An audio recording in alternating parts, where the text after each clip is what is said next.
জাহাঙ্গীরনগর বিশ্ববিদ্যালয়ে যে ঘটনাটা আসলো সেটা ক্যাম্পাসের ভিতরের ঘটনা। ছাত্র সমাজ এ জাতীয় কর্মকাণ্ডে আমরা দেখেছি বিভিন্ন সময়ে বিভিন্ন ক্যাম্পাসে এগুলো ঘটে। এক্ষেত্রে তো ইউনিভার্সিটি অথরিটি আছে, তারাই তদন্ত করে দেখবে যদি কিছু ভায়োলেন্স বা বাড়াবাড়ি কারো প্রতি যদি অন্যায় হয়ে থাকে সেটা দেখার জন্য কর্তৃপক্ষ আছে, তো সাহিত্য প্রতিষ্ঠান। দ্বিতীয় হচ্ছে কোনো মিডিয়া বা কোনো সংবাদপত্র যদি তদন্তের আগে প্রমাণ হওয়ার আগে যদি কাউকে দোষী সাব্যস্ত করে বা অভিযুক্ত করে সেটা জাতির সামনে হেয় করে তুলে ধরে, এটা খুবই দুঃখজনক এবং কোনোদিন আমরা এটা কামনা করি না। যারা করেছে এটা অন্যায় করেছে, কারণ ছাত্র শিবির সবসময় একটি পরিচ্ছন্ন রাজনীতি করে, নিয়মতান্ত্রিক পথে করে, আদর্শভিত্তিক রাজনীতি করে।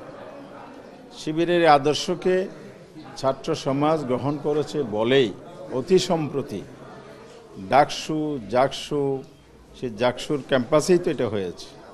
পরবর্তীতে রাকসু এবং চাকসুতেও কিন্তু ছাত্র সমাজ ইসলামী ছাত্র বিপুল ভোটের ব্যবধানে বিজয় করেছে, যেটাকে ভূমিধস বিজয় বলা হচ্ছে।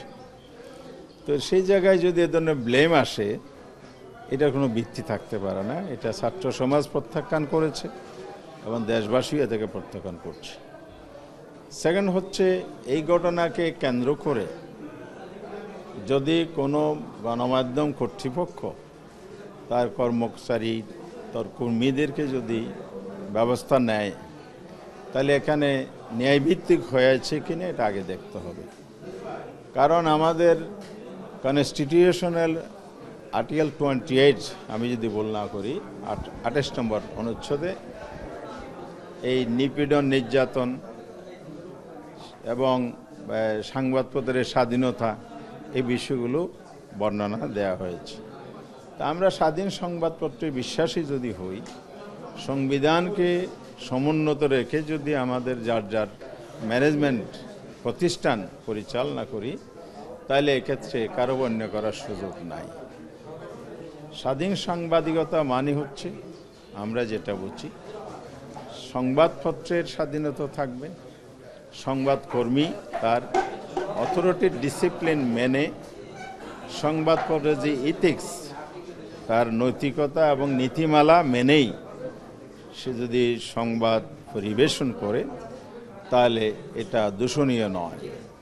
আর যদি ইন্টেনশনালি সেটা করে থাকে, সেটা অবশ্যই কর্তৃপক্ষ তদন্ত সাপেক্ষ ব্যবস্থা নিতে পারবে। কর্মীরও দায়িত্ব আছে, কর্তৃপক্ষের যেমন দায়িত্ব আছে সংবাদপত্রের যে নীতিমালা আছে সেটা সংরক্ষণে, আবার কর্মীরও দায়িত্ব আছে যে তার হাউজের প্রতিষ্ঠানের সুনাম বজায় রাখার প্রতি সে দায়বদ্ধ।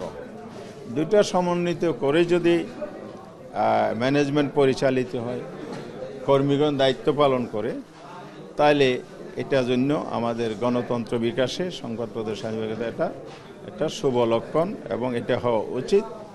তবে আমি বলতে চাই, বিগত সরকারের আমলে এটা অহরহ হয়েছে, সেটা রাজনৈতিক কারণে হয়েছে, প্রধানত রাজনৈতিক কারণে। পলিটিক্যাল বিবেচনায় দমন নিপীড়ন হয়েছে। সাগর রুনি হত্যার ঘটনা আমরা জানি। এরপরে বিভিন্ন ডিজিটাল অ্যাক্টে সংবাদপত্র সাহসী কর্মীদেরকে যারা বিদেশ পাড়ি দিতে বাধ্য হয়েছে, নামগুলো আপনারা জানেন। সেই যে ঘটনাগুলো যদি বিবেচনায় আনি, তখন সংবাদপত্রের স্বাধীনতা ছিল না, সাংবাদিকদের উপর জুলুম নির্যাতন পরিচালিত হয়েছে। বর্তমানে অন্তর্বর্তীকালীন সরকার ক্ষমতায় থাকা অবস্থায় আমরা মনে করি ফ্যাসিবাদের বিদায় ঘটেছে। জনগণের প্রত্যাশা আকাঙ্ক্ষার আলোকে সংবিধানের যে রাইট এবং দায়িত্ব কর্তব্য যাকে যেটা দিয়েছে সে অনুযায়ী সবাই চলবে। আর সরকারের দায়িত্ব হচ্ছে এখানে সংবাদপত্রের স্বাধীনতার সুযোগ তৈরি করে দেয়া। আবার কোনো সংবাদপত্র বা গণমাধ্যমও যদি এর ব্যর্থ ঘটায়, সেটাও খতিয়ে দেখার দায়িত্ব সরকারের আছে। আমরা আমাদের দলের পক্ষ থেকে বলতে চাই, আমাদের অবস্থান একেবারেই সুস্পষ্ট যে আমরা ন্যায়ের পক্ষে, অন্যায়ের বিরুদ্ধে। আর সংবাদপত্রের স্বাধীনতার ব্যাপারে আমরা সবসময় সোচ্চার এখনও আছি এবং থাকব। কার উপর যদি অন্যায় হয়ে থাকে তার প্রতি আমাদের সমর্থন থাকবে। আর কেউ যদি অন্যায় নিজে করে তাকে সহায়তা কোনো সুযোগ আমাদের নাই। এটাই হলো আমাদের দলের অবস্থা। ধন্যবাদ।